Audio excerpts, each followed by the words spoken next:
이게 이제 오한기 박물관의 뭐 도서 남신상이라고 뭐 소도 남신상 뭐 그렇게 하는데 진흙으로 빚어서 이렇게 만든 그런 남자 모습인데 우선 제가 찍은 동영상인데 한번 보시겠습니까? 360도로 이렇게 한번 가까이서 봤고 머리 위에 구멍 뚫린 걸 유심히 좀 봐주시고요. 그 포즈를 한번 유심히 좀 봐주십시오. 자, 그러면 요거는 됐고요. 자, 그러면 지금 그 오한기 박물관은 그 박물관장이 오한기 시의 시장이었던 걸로 제가 알고 있습니다. 그 내몽골 지역에 가시면은요, 무슨 점, 마을 이름은 점자가 들어가거나 아니면 기자가 들어가는 게 있는데, 깃발할 때 기자죠? 그게 이제 몽골 문화에서 행정구역을 구분할 때 쓰는 용어들입니다. 그러니까 오한기도 하나 옛날 행정구역이었죠.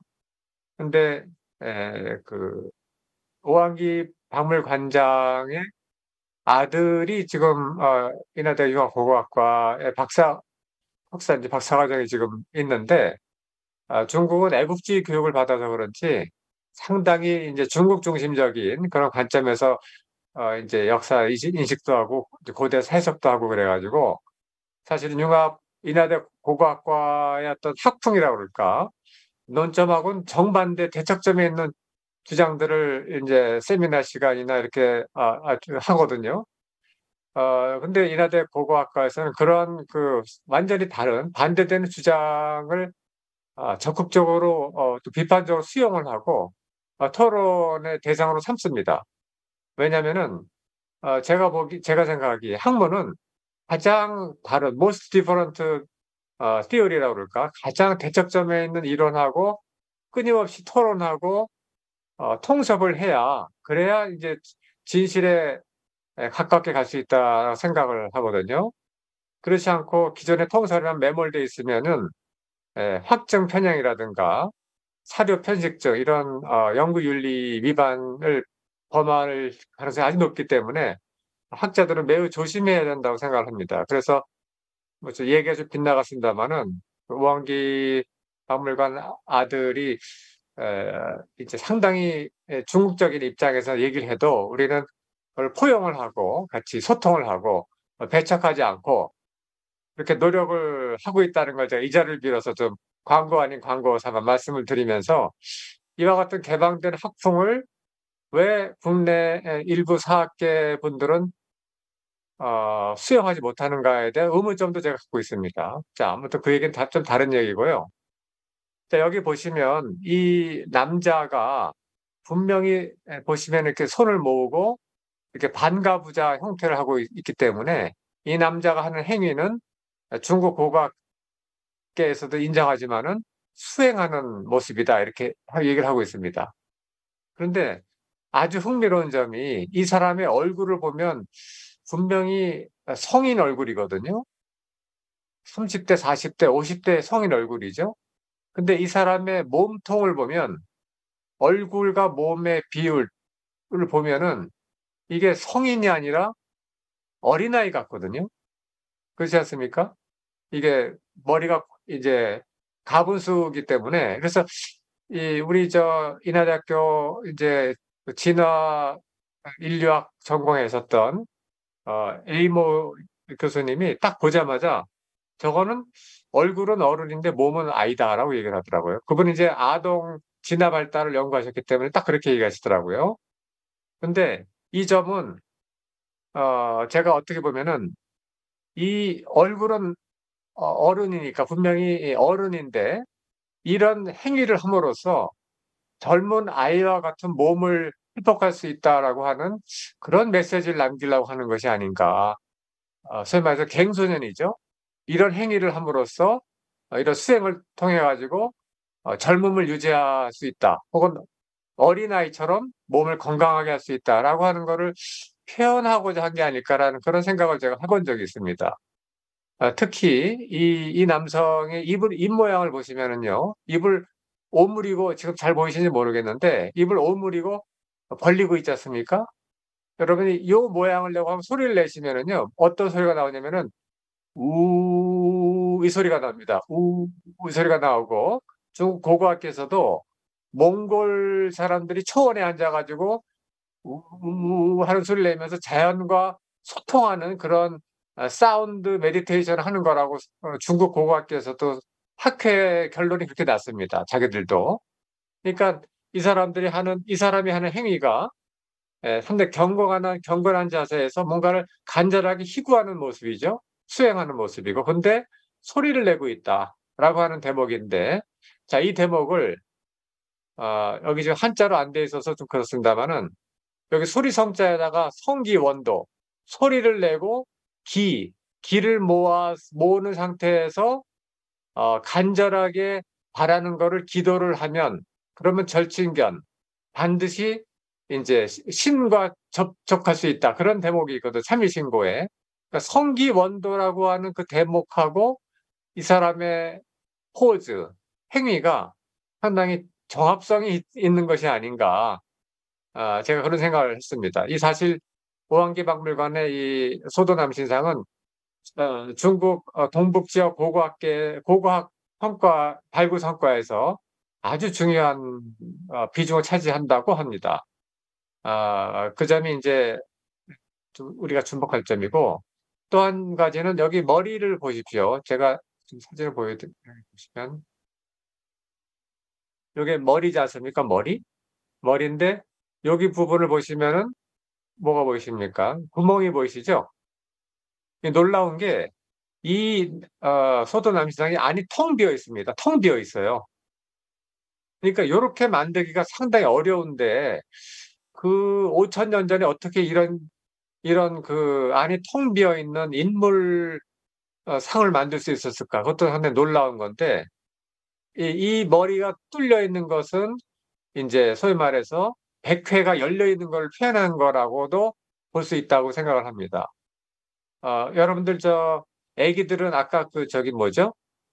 저 어른 얼굴인데 몸은 아기인 이 사람이 소리를 내는 수행을 통해 가지고 소년처럼 아주 싱싱한 몸을 갖게 되는 것을 표현했다고 우리가 해석할 수 있는데, 우리가 어린아이들 보면 100회짜리가 이렇게 말랑말랑해서 열려 있지 않습니까? 뼈가 거기가 접합이 완전히 되지 않아가지고 거기가 말랑말랑하고 손가락을 가까이 대면은 팔딱 뛰는 것도 느껴진다고 그래요.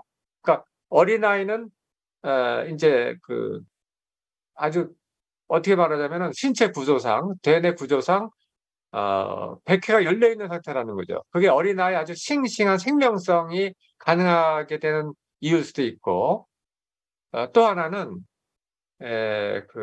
어린아이들은 여러분들 뭐 이건 애기를 뭐 해부학적으로 얘기하는 거니까 좀 약간 이상할 수도 있는데, 애기의 엉덩이를 이렇게 열어보면은 아주 깊숙이 이렇게 위아래로 움직이는 걸 볼 수 있습니다. 애기를 키워보신 분 다 알 겁니다. 근데 어른들이 되면 그게 점점 처져가지고 나중에 사람이 돌아가실 때 되면 열리거든요. 열려가지고 이제 배설물도 나오고 돌아가시는 분들 있지 않습니까?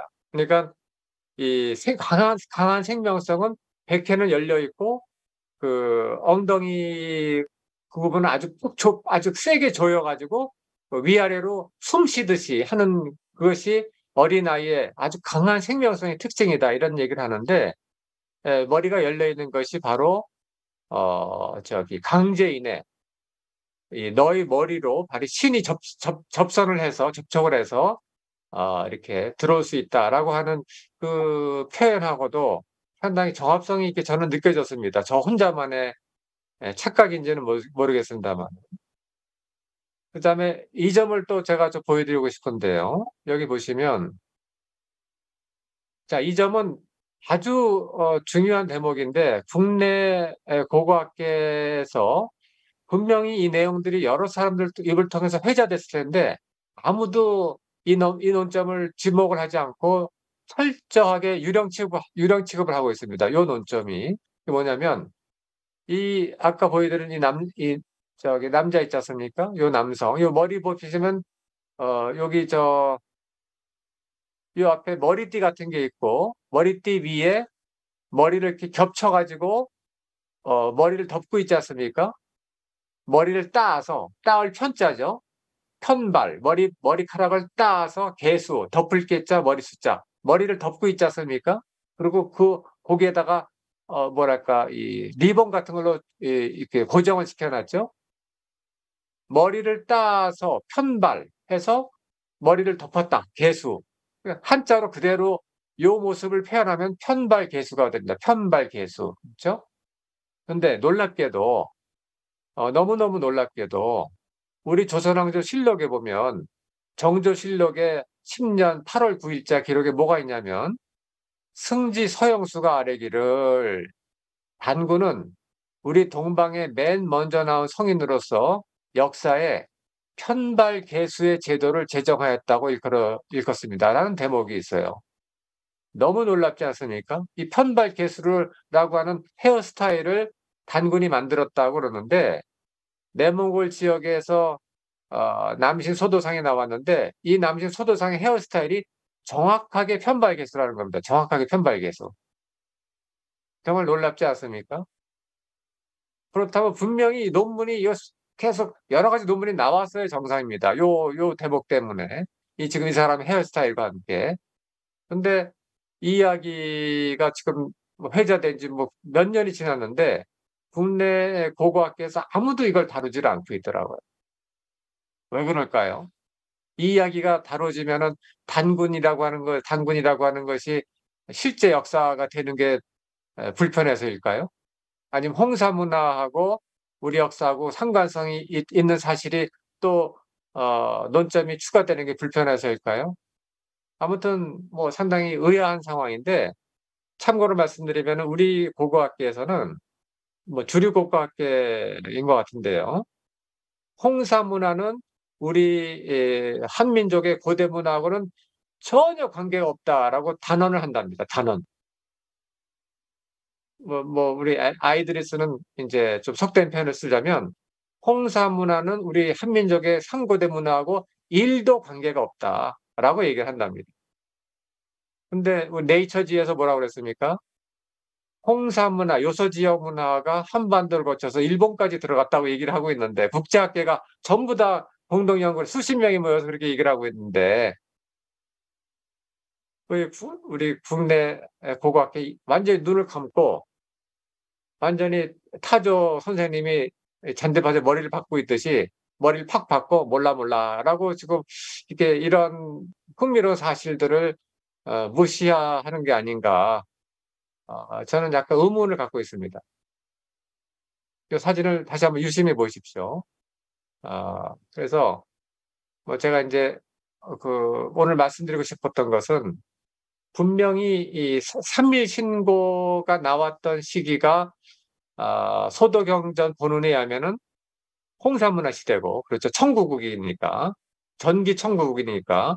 홍사문화 시대인데, 홍사문화 시대 때, 우연히 발견된 진흙으로 만든 도소남신상일까요? 남신 소조상에서 그 사람의 포즈, 그 사람의 행위가 성기원도라고 하는 그 행위하고 상당히 정합성이 있다라고 하는 점, 그 점을 우리가 흥미롭게 봐야 되지 않을까. 그다음에 그 아이가 혹은 얼굴은 어린인데 몸은 아이 모습을 하고 있는 기괴한 형태, 그것이 어른이지만 나이는 먹었지만 몸을 갱손할 수 있는 가능성을 그걸로 표현하지 않았을까라고 한다면 그것이 우리 한민족의 문화 유전자죠. 신선도의 맥락을 우리가 볼 수 있지 않는가라는 생각도 전 조심스럽게 해봅니다.